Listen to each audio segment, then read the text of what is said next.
It's Friday, Monsters, and you know what that means. It's time for our weekly true crime cult meeting. But not to worry, you've landed in the cult with all of the flower crowns and none of the flavor aid. Take a seat around the fire, cuddle up to a baby goat, and get ready as we dig into another true crime story. In case you're just discovering the show, allow us to introduce ourselves. I'm Aurora, and I'm here with my favorite true crime fighting pixie, Angelina. And we are joined today by the author of crime fiction thriller The Treatment, Sarah Moorhead. Sarah, we could not be more delighted to have you back. How are you doing over there? I'm really good, thank you very much. I was a bit disappointed because the weather here is awful. I had the heating on this morning for half an hour. I'm over in Liverpool, England, where, as you know, they're home of the Beatles, and it's also where Robert Maudsley comes from, who is the man who is kept in a glass box in a basement because he's so dangerous, who they based some of the story of the Silence of the Lambs, Hannibal Lecter, is based on him. Amazing. So there you go. Two very spooky foundations. Such a claim to fame. Well, in your new book, The Treatment, the future of law enforcement has arrived through a groundbreaking offender treatment program with a tiered system aimed at rehabilitation using aversion therapy on tougher cases like serial rapists and killers. But Grace Gunnarsson, a highly regarded rehabilitation psychiatrist, has uncovered a terrible flaw in the system, one that is allowing people to get away with murder. Spooky. Having just released your second novel, you've got your feet firmly planted in the realm of crime, as both novels speculate about the future of the justice system. So what got you so fascinated with justice in the first place? I read on your website that you studied theology at university. Do you think that steered your focus towards the law and morality? Yeah, 100%. So I was brought up Irish Catholic, so we're always being interested in good versus evil, which led to sort of studying theology. I'm quite interested in the meaning of life and why are some people so bad and why are people good and does evil exist and, how does it affect us? So kind of grew up with those things, plus things like redemption and, do we sacrifice ourselves for each other? How do we treat each other? What are our values? Is kindness more important than anything else? So all these things were in my background and in my culture, and then the books that I read. And when I was a teenager, my big brother Damien, aptly named, like the Omen, he was very interested in autopsies and what we call postmortems and crime and serial killers. And of course it was the 80s, and so serial killing was, the awareness of serial killing was at its height. And we used to read a magazine every week. Yeah, Marshall Cavendish, a different case file of a different serial killer every week. And all these things just mixed together in the teapot of my brain to create books like this, The Treatment. Wow. What a time to be alive. Oh, yeah. Well, when your first novel, Witness X, had just been released, we asked you about any inspiration you drew from real-life criminal cases and serial killers to craft your cunning mitzvah murderer. Are there any true crime cases that inspired the crimes and criminals of your latest work, The Treatment? No, not specific criminals, but certainly specific crimes in that, one of the criminals, he's an arsonist and he's done it deliberately to get back at his ex-girlfriends. And I feel as though, with the Me Too movement, and we're into a period of time where we're really looking at coercive relationships. That's something that I would find very upsetting. It would make me very angry. I think it's very unjustified. So certainly things like that, and certainly obviously rapists are a big scary thing in the life of a woman. This idea that we can walk home at night alone, and we're always aware of the predators around us, aren't we, and what might happen to us. So no specific criminals, but certainly specific crimes, yes. And analyzing sci-fi novels over the years, it's easy to draw some parallels there too. All of society seems to develop similar fears and expectations about what life will be like far in the future. So the themes in your recent novel, The Treatment, bring to mind George Orwell, Ray Bradbury, Philip K. Dick, to name a few. Do you feel directly inspired by those authors, or do you think it's just a case of representing the same societal fears that we have all held since before those writers kind of emerged? Yeah, I mean, I certainly am in awe of those writers. And obviously, Clockwork Orange is a big influence on this book. And, there's no hiding that, so I can't deny that. I think, yeah, I think that it's the mindset, isn't it? It's the sort of speculative fiction mindset. And when you just say, what if? So if you're sitting thinking, reading the news, watching news reports, and you go, well, what if somebody had done this to somebody else and they had it done back to them? Well, what would that mean? What's the morality of that? And obviously, moving into the future, we're looking at the kind of technology the morality of technology. Should we use the technology that we're going to be developing to punish people in this way, where it's probably cheaper, it's more effective? It's sort of what I would call like a psychological bromide. It's sort of like cutting people off, stopping them wanting to do those things by using psychology and technology. So, yeah, I suppose I must, maybe there's something in common. I'd like to think I have something in common in the way I think with people like Philip K. Dick and Bradbury and yeah, I'd like to think that. Well, I mean, I Philip think K. so. Dick is really one of my favorites, and I've noticed a lot of, similar themes that you've both pondered, which is really fascinating. Absolutely. Yeah, I think especially in my other book, Witness X, as well. It's that kind of like looking into people's minds and seeing what's going to very happen. But I mean, Minority Report or something. Report. Yeah, totally. Oh my God, it's so good. It's so good, yeah. Well, you mentioned Clockwork Orange, and definitely like reading this, there's like a general overall theme that's similar to that, but it's a very different book, of course. Are there any other sci-fi authors or even movies that have inspired and formed your spooky futuristic style in general? Oh, absolutely, 100%. I mean, again, growing up in the 80s, you're looking at things like, Total Recall, you're looking at Blade Runner, you're looking at things like oh, anything where people kind of come back from obviously I'm wearing my flux capacitor. This idea of like kind of, moving from the future to the past and yeah, so I think again, I'm such an 80s kid. I kind of didn't want to admit it, but I'm such a product of the time and the crucible in which I grew up. That certainly those things, yeah.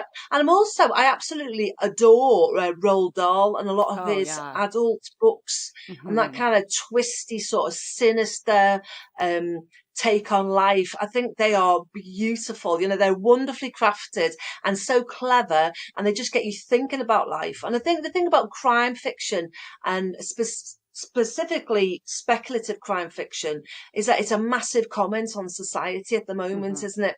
It kind of, looks at how we treat people and particularly how we treat prisoners. And one of the kind of comments from the treatment was that Grace goes into the boss's office, and there's a painting there's a quote which says, you can judge any society on how it treats its prisoners. And Dostoevsky said that, years ago, and it's true. And so we can look at our society now and say, well, how are we treating our prisoners and how are people faring in jail? And I think that really says a lot about where we're at as human beings, I mean, particularly on your side of the water where we have the death penalty, and it was kind of hard in a way to sort of think of something worse than the death penalty. But I think I might have managed it. I kind of came up, I don't want to say too much about Tier 4, but what I would say is that it would be my worst nightmare. Right. The treatment is clearly well researched when it comes to descriptions of scientific treatments and anatomical details about the human brain. You're clearly a very intelligent human. You're a teacher, a writing coach. You've established a youth group that's focused on justice and peace. And of course, you're a brilliant author. But you've got no background in scientific research or medicine. So let's talk a little bit about what your research process was like for this book and how you've gone about crafting all of these technical details about something so outside your field.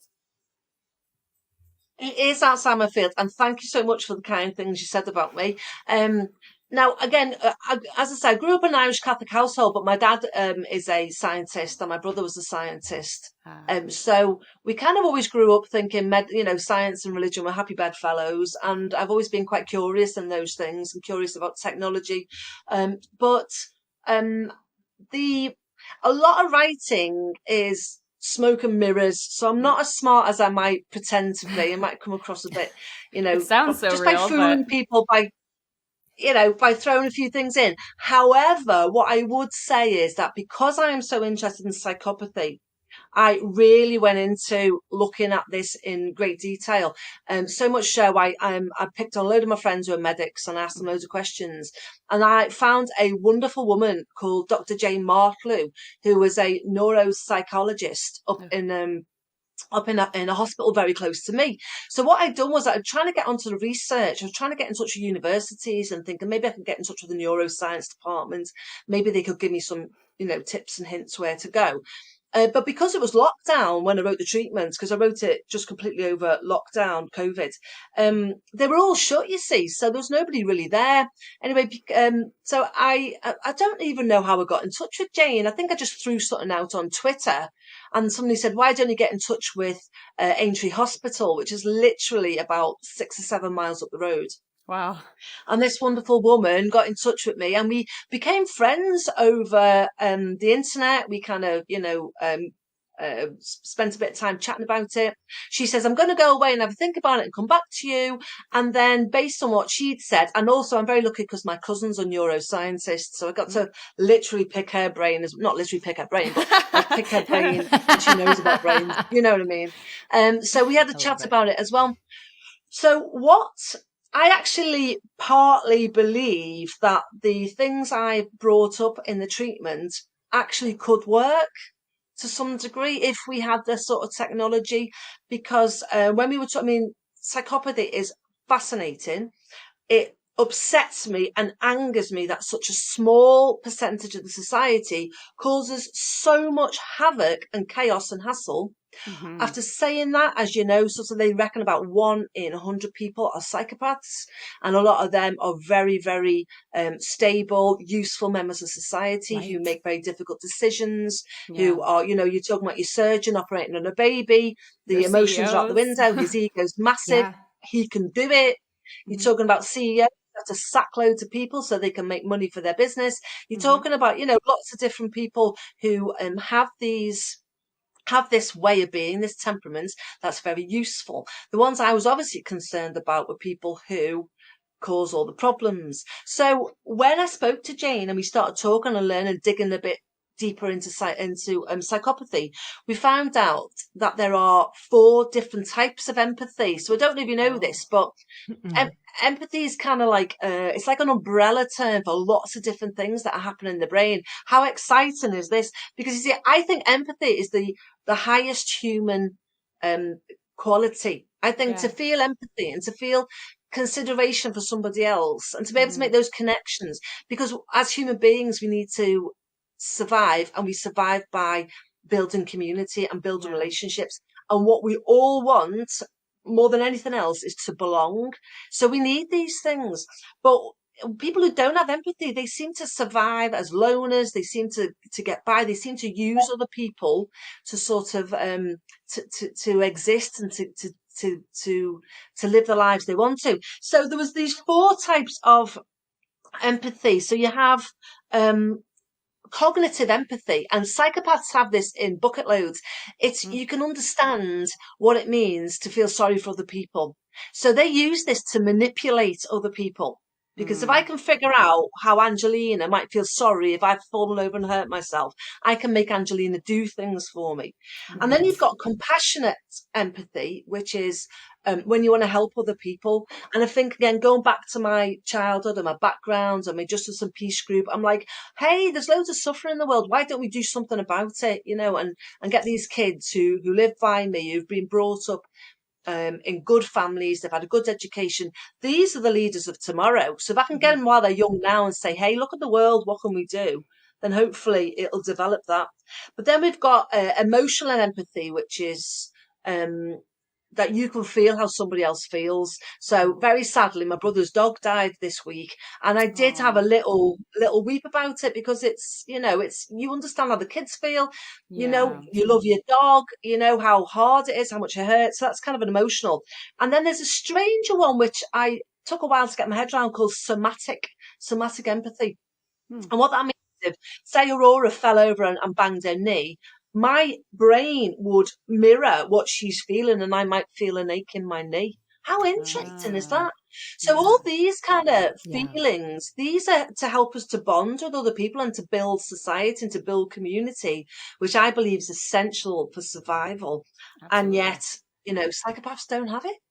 So that's No. quite a long answer to your question there, Angelina. No, I think that's It's really really interesting. I actually have a fascinating. friend that with the somatic type, she can't watch like victim comedies and stuff where somebody's like banging their head or whatever in movies, because she physically feels it watching it. Wow. So she Really? cannot watch like movies that have Oof. that, because like she'll get a headache, or she manifests Wow. it, and That's or she's harsh. experiencing it on that level. And interesting that you pointed that out, because I didn't realize that was like directly related to empathy, but she has that That makes sensation. sense though. So And she then it's must like, be, yeah, she has to stay away from certain jobs and stuff like that too, for sure. You wouldn't want to be exposed to too much of that. Yeah, like she should not follow me around. I'm so clumsy. No. Like, oh, but even if you have just the emotional empathy, if you yeah. have that in great amounts, that can be very difficult, I think, to live with as well. I mean, I couldn't watch. Have you heard Baby Reindeer? Oh, That's a yes. big, Yes. yeah. I was 20 minutes in and I went, I just cannot watch this. I found it was So did you not tense, get it was through it? cringy, it was upsetting. Couldn't watch it. No? Couldn't watch Oh, it. Mm, I just like, I it was a loved it, hard but watch for it's a sure. lot. Yeah. Yeah, really intense. But I do think also everybody should have a friend who's a neuropsychologist. You mentioned Yes. connecting with this woman. Yeah, I was because, thinking about like, our friend who's a yeah. neuropsychologist. We always pick her brain, and it's Oh, exactly all the about those time. topics, and it's always very Yeah. fascinating to Yeah. unfold. So interesting. So Just interesting. like the smartest humans you've ever met too. And like, just like, it's just so interesting to understand human emotions and where they're coming from and how that might Hmm. relate to crime. Because like you were saying, there's tons of psychopaths that exist in the world that are not killers and that they're Yeah. not doing anything to harm anyone. And they might, like, they're probably CEOs and whatever. Yeah. And they're able to turn off that thing where, like, I never let myself get ahead in life, because I'm always like, I could be doing more to help others. Like, what if I just invested all of my life and time into like doing one nice thing for somebody, and they're like, they don't care. So it allows them to get ahead, which isn't bad, like in Mhm. its own right. Like, that's great that As they're long able as they're to not hurting found anybody, Apple yeah. and like, Mhm. whatever. Yeah. As long as they're not hurting someone. So I think it gets such a bad rap, and we use that term, like psycho and stuff, so loosey goosey, and it's just As not it's a like nice thing just to say, because there completely are, negative. yeah, Yeah. exactly. Yeah. And it's Like, stop interesting using to ableist ponder. terms. Yeah. And it's interesting to Right. ponder because like it's not super common that they would become just a horrible criminal, but it does happen. Yeah. And it's interesting to think about why that happens specifically, in those situations, why those people were driven down that path, and then also what we do about it, which is what you've been exploring, because it's like you can't have sort of a blanket solution that works for people with all types of empathy and then works equally as well for people with Yeah. none. So Well, this goes back, what you're saying is this goes back to the question, which is why do people commit crime? And that's just got to be, why do some people choose good and why do some people choose evil, and is it a choice? So I heard a wonderful expression the other day, which was, it's not that some people have good choices. Sorry, it's not that I made good choices with my life. It's that I had good choices to make. Yes. And so I think it's like, for instance, I was teaching in Style Women's Prison last week, which was just a fascinating experience. And you don't ask people what they've done wrong when you're in prison. It's not etiquette, obviously, but some people do tell you. And when you start thinking about why people commit crime, particularly women, a lot of the teachers there would say there's always a man involved getting them to do this, that, or the other. They're being exploited, they're being used, there's addiction, there's poverty. And that, because society doesn't work the way I want it to. I write books to make society to some degree work the way I want to. And that's like my way of coping with the chaos of life. And I just think, I don't understand why governments don't take care of people's basic needs. I don't understand why it's so difficult to get mental health help for young people when they're teenagers so that they don't go into the, they don't become homeless, they don't take addiction. I don't understand why it's so expensive to run addiction clinics, or we spend so much money on prisoners by putting them away. Then why didn't we think about that beforehand and put money into society? It could be the same cost, but it could prevent a lot of damage. Exactly. Such a good point. Again, and this probably comes a bit from my background. I think family is so important, and it doesn't have to be the family you're born into. It can be, whoever lives together.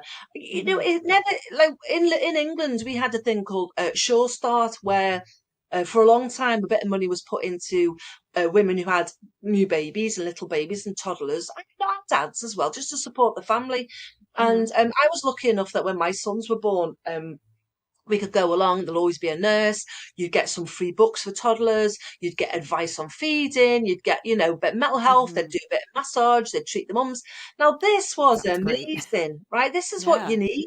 This is what people need, especially in a society where, maybe you don't live near your mum or your auntie or your nan. Maybe you haven't got sisters around, families are getting smaller, you haven't got any support. And what do the government do? They stop the funding. Right. And you're just like, where's your foresight? Take care of people. And, we save a lot of hassle down the long run. So, I never kind of see myself as a political person, but I guess I must be, because that's a massive political statement. We can't help but feel Sarah political. For Prime Minister. Yeah, right. I mean, it would definitely be a lot better by the sounds of things. You've thought of all of these things that seem to get overlooked somehow. But then on the other hand, so you've got people, there's an expression over here, criminals are mad, bad, or sad.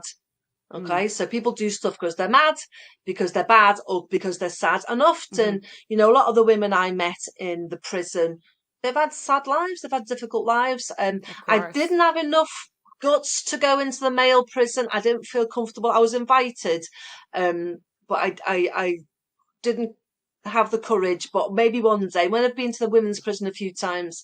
But then there's people, so in the treatment on tier 1, if people are committing crime for a lack because they haven't got any food or somewhere to live or whatever, then the government are providing those things for them. In tier 2, it's more to do with psychological problems and addiction and trauma, PTSD. Now, my little brother is he's a lecturer in criminal justice. He was a probation officer for a long time. He's smarter than me because he writes proper scientific papers. But he wrote, he recently got his PhD in veteran offending.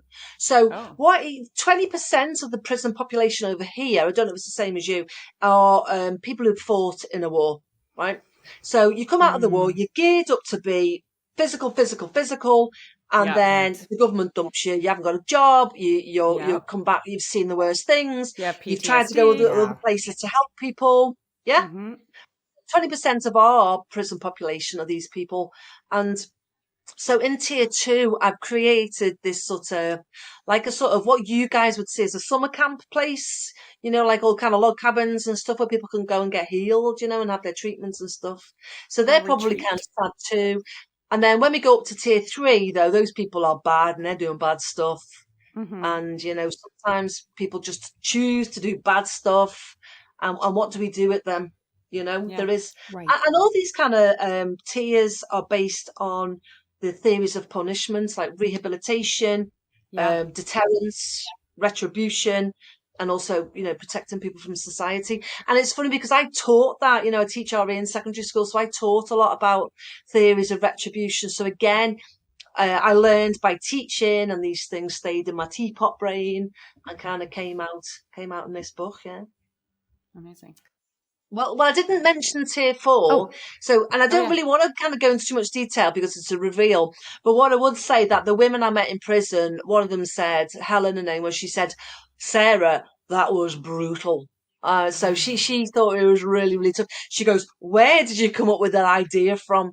But when you read the book, and you can see some parallels with a particular brain disorder, that used to really scare me when I read about it as a kid. So have a little look at that and see what you think.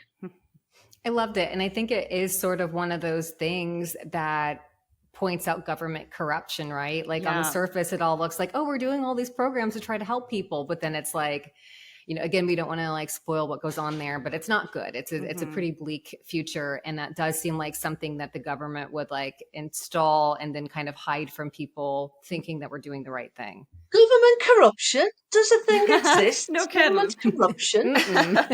Yeah, well, we know that via COVID, don't we? And all the kind of the money that swapped hands in COVID, Yeah. And again, my new book, which I'm just on the very sort of the last couple of chapters, that deals again with sort of issues like social justice and the government and corruption and stuff like that. So it must be themes in my brain. It must be my Definitely. Well, you've mentioned that you're located in the UK where things operate a little bit differently than they do in America. And you already mentioned, but for example, the UK completely abolished capital punishment in 1998, but it's still practiced and actually surprisingly a lot of the US, like even in California, like it's so wild. So there's still lots of room for growth in both systems, of course. Do you think the future of justice lies in gearing these systems more towards rehabilitation than punishment? I was listening to a podcast the other day and they were saying, did you know this? You heard of the Moors murderers? Oh, yes, we did. Myra Hindley and Ian Brady.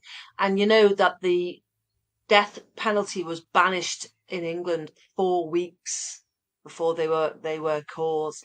And you think, wow, I bet that was controversial. Wow. Yeah. But weirdly enough, at the end, Ian Brady wanted to die. For a long, long time, he wanted to die and they wouldn't let him. And it comes back to this idea of psychopathies. Psychopaths, in a criminal sense, they'll treat you like an object and don't care if you die, but they also don't care if they die, which is very strange. Yeah. But going back to your question, so about rehabilitation. So this was a difficult one because even though I'm kind of all preachy, holy Catholic girl on 1 and 2, on 3, right, tier 3, we're basically, technology and drugs and hypnotherapy are used to let you think that whatever you did to somebody gets done to you.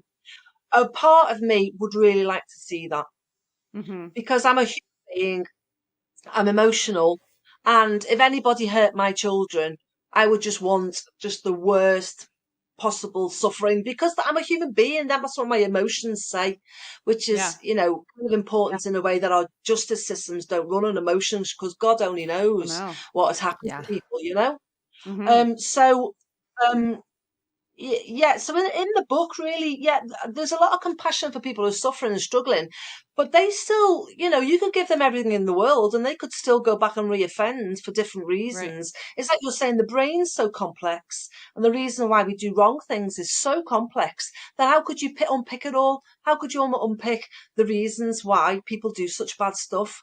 So Richard Maudsley, who actually might be called Robert. Sorry, Robert Maudsley. He had a horrendous childhood, just a horrendous, real suffering, a lack of love. He was passed around, he was abused, and you kind of understand where the anger comes from. But if we unpick that, then how do we still know that, he didn't have a brain injury? This is one of the kind of McDonald triad ideas. People who do have brain injuries kind of affect their personality. How do we know that he's just not a really angry person? How do we know that it's not something to do with his hormones? We just don't know, do we? So, I think certainly damage limitation, but also, we need justice, and I don't know sometimes how we can have that. If people do things and then, these people who kill themselves, it was a Fred West killed himself in prison, and so he didn't face the punishment. I think possibly the English thought, not everybody obviously, but some people on this side of the water would say that the death penalty is just not good enough because it's done and dusted and it's over. It's over. Yeah, that's it. Yeah. But then it's like, are those people thinking on the right lines? Because is the point torture? Is the point giving it back to them, right? Because it's like another line that you've used some as a tagline for your book has been an eye for an eye makes the whole world blind. And that is, of course, another issue to consider. Like, are we any better than the criminals that we're trying to punish / rehabilitate if we're just doing the same back onto them, right? Revenge. Yeah. Exactly. So, but also, some of these things too, like the death penalty bothers me because when you have cases of serial killers, sometimes by the time of their death penalty, we still have unclosed cases that maybe, there's like no guaranteeing that they'll ever talk about them, like if they're alive, but like there's always like the possibility of like them leaking some detail that could find a person that we've never found their body or something. And like, I know, in Canada, like, is it Robert Pickton just died? Yeah. That's very recently. And like, you see like all these people in true crime realm, like, okay, like bye, like, because obviously no one's going to miss that guy. He's the worst. Yeah. But I had a friend in Vancouver that her partner's husband was a detective on the case, and like he still believes that it wasn't really him, it was the brother, and there's like stuff like going on that we don't know the answers to, which is controversial. So I'm not saying that's true, but part of me is like, well, now there's going to be things we're never going to know that he's dead, so it's like not just celebratory. But on the other hand, it's like people like that where like there's so much corruption involved in that case, and so it's like it's hard to tell whether he's guilty or how guilty he is or how involved all of this case is altogether, because there's a lot of he's friends with these people, he's in with the cops, he's, in with these gangsters, and then it just sort of restructures the story for us. So it's like looking at, we can't really hold him accountable when we can't get a clear picture of what the situation is. And so for me, I was relieved that he died, because I feel like there's no way that anyone's going to pursue actual justice with him. Like there's no way he's going to face accountability for any of this. So it's kind of a lost cause. This is the best possible outcome in my view. But it's like you say as well, what does it say about us as a society if we put to death people, if we put people to death because, they've gone and killed somebody, so we go and kill somebody, and I also struggle with the idea of justice in the sense that, the eye for an eye, because if I'm inflicting suffering on somebody else, that's just going to come out somewhere else, isn't it? It's like, the trauma, the suffering, it'll come out somewhere else. And so we are just perpetuating suffering. I kind of also sorry for people on death row. I mean, I was being quite flippant, but I mean, when you're on death row, you can be on there for a long time and you could get the knock at any time saying like, this is it. And that must be absolute psychological torment. So I kind of, for sure. That is really bad. Yeah. Yeah, for sure. So subjecting criminals to the treatments in your novel is certainly not the perfect method of dealing with future crimes. These treatments read as part rehabilitation and part punishment. So is that your critique on judicial innovation, that we need to be aware of those who might use future tech for evil, and that we can't rely on these automatic technological processes to the detriment of our own morality? Yeah, then we have to be really careful about technology. I mean, an example would be self-driving cars. Yeah. And if a self-driving car would have a different reaction to a child running in front of it than a human being would. Yes. I would just be like, right, swerve out the way, don't care what I smash. Yes. You wonder what the AI car would kind of make of that. So I certainly think there's something very special in being a human being. There's something very special in what happens in our brains and our whole being. I don't think we're just a brain. I think we're a body, heart, mind and soul, which is why, which was kind of part of the themes in the treatment, that when soldiers go out and their pure body and their emotions are shut down and they're not thinking, they're not making judgments, they're just doing as they're told, that completely affects their well-being. So I think this kind of, being a human it's a really special thing, isn't it? It's really sacred, and there's obviously something that helps us to make good split-second decisions. And I just don't think technology, AI, could replicate those things, I think they would make very, very dubious decisions, which would seem logically brilliant, but to the Yeah, detriment of human but beings. lacking humanity. Yes. Even though humanity, as you know, can be very, very, very dark, there are elements of humanity that can be like that, but there are also elements of us that can be super, super fantastic. Mm-hmm. Yeah. So one other potential flaw in the system that you point out is your protagonist, Grace, is faced with a bit of a moral dilemma that is likely familiar to anyone working in the field of law or law enforcement. What if someone we cared about were on the chopping block? Should they be subjected to the same fate as the petty criminal whose backstory we're unfamiliar with? Do you think it's possible to create a blanket solution to future crimes that does not result in gross injustice to particular cases? No, no. And part of it is because we just don't know what's going on in people's brains, and we just can't. As you know from Witness X, Witness X was a book all about trying to get to the truth of the matter. I just don't think we can get to the truth of the matter. And I don't think, like you're saying before about certain people on death row, how do we know? How do we know?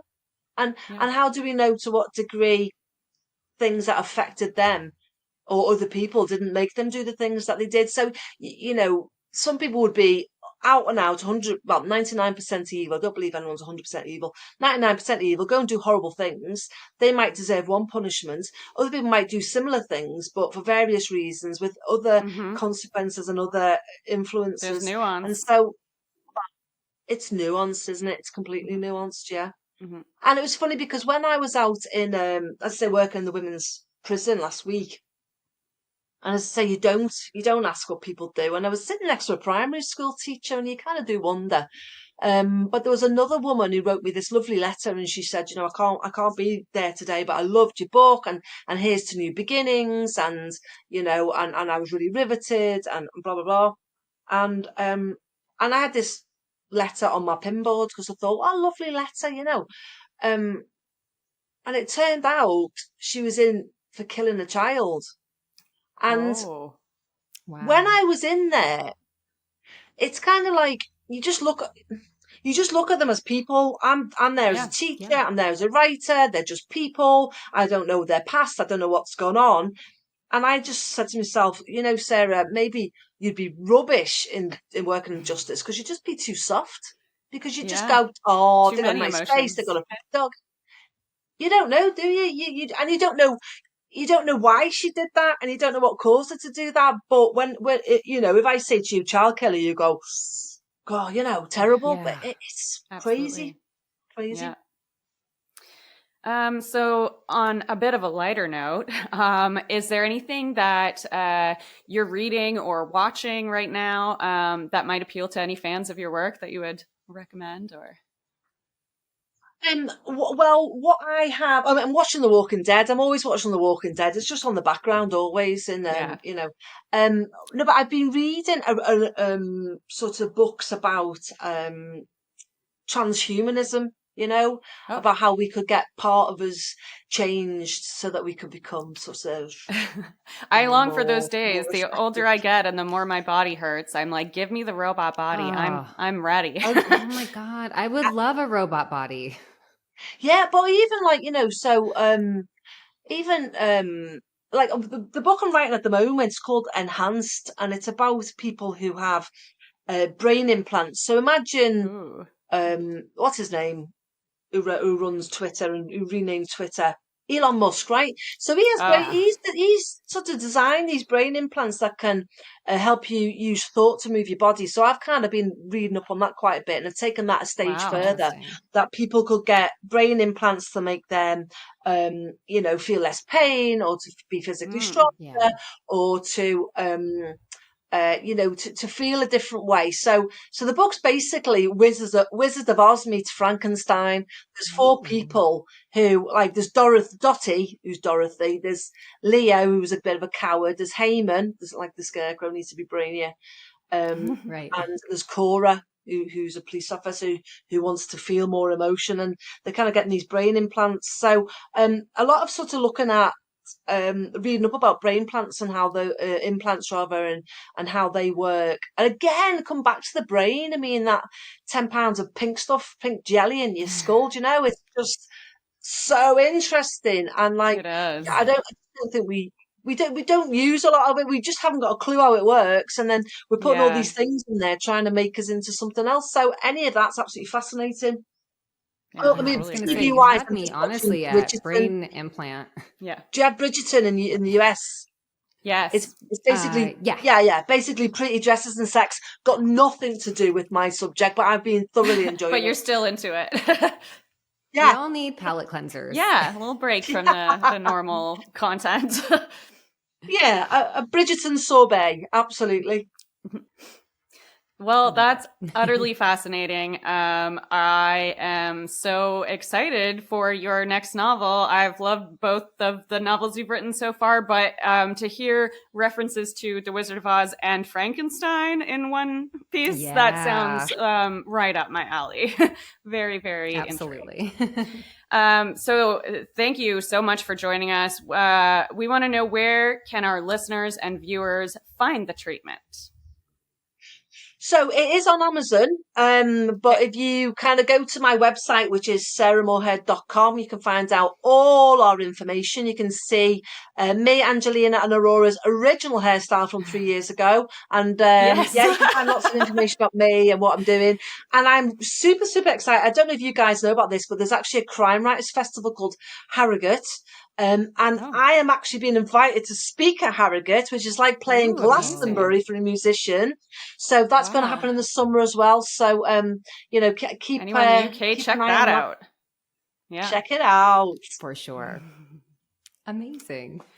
All right. Well, thanks again. And I guess that's enough true crime for 1 week. If you just can't get enough MMN, you can find us on all of the socials. You can find us on Instagram at MMN True Crime, on Twitter at MMurder News, on TikTok at MMN True Crime, and on Facebook just by searching for Murdered and Missing News. And while you're there, you can also join our Facebook group, which will also pop up when you search for Murdered and Missing News.